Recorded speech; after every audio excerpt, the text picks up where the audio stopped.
How's it going, guys, and welcome back. Today we're going to be looking into the mystery of the crazy girl locked away in the outskirts of the Braithwaite Manor.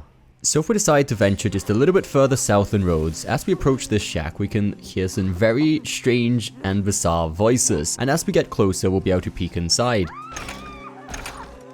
After a little bit of a jump scare, she'll just keep on spouting nonsense trying to escape, and there's no way to free her. I have tried literally everything. I've tried dynamite on the chains, I've tried climbing on the roof to use the dynamite, I've tried shooting the chain from every angle and direction there is, I've tried using molotovs. There seems to be no way to actually rescue her or help her escape in any way or form.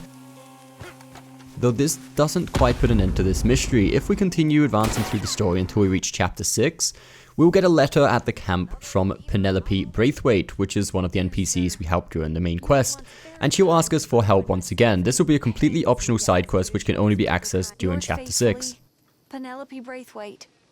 She'll basically ask us to go and meet her and help her escape to the train station where she can meet up with Bo and head up to Boston. Thank you, you lovely man.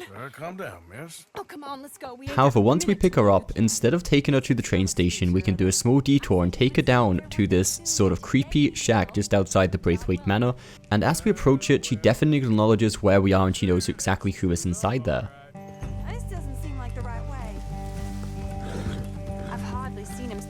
You don't want to mess around over there. This is painful for me. Can we go? Ah, why are you getting down?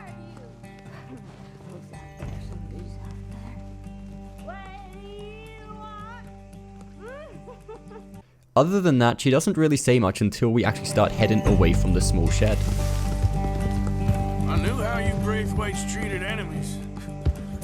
Now I know how you treat Ken, too. It's a great shame on a family that's shamed already. I told myself she was better off here with family than in a sanatorium, but maybe she isn't. I'll do what I can from Boston for her. Sure you will. So by this we can deduce that it's actually one of her family members who got locked away for being just a little bit crazy. This was actually mentioned earlier on in the storyline as well during one of the main cutscenes. However, this isn't actually quite the end of the dialogue. If we approach the shed one more time and head away, there's one final piece of dialogue that gets revealed. Leave her! That's my poor cousin. There's no helping her. Believe me, I've tried. And this final piece of dialogue reveals that it's actually her cousin that is locked away.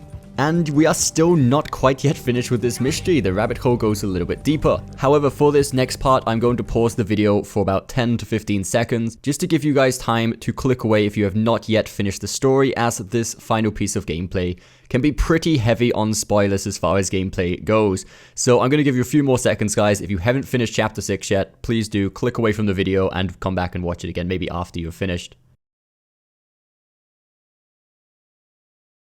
So there goes your last chance to avoid spoilers. However, if we come back here after finishing chapter 6 while controlling John, and we peek inside again, Penelope's cousin will actually be dead, and it looks like she's been dead for quite some time. Which I guess shouldn't come as too much of a surprise. Once Penelope left and the rest of the Braithwaite family was either gone or dead also, there would be nobody left to feed her or look after her in any way. She would naturally die of starvation shortly afterwards. So this is definitely a mystery that at first sight looks creepy, but if anything, it's more of a tragedy than a horror. So I hope you did find this video interesting, guys. If you did, don't forget that thumbs up button, subscribe for more content coming very soon, and we'll see you next time.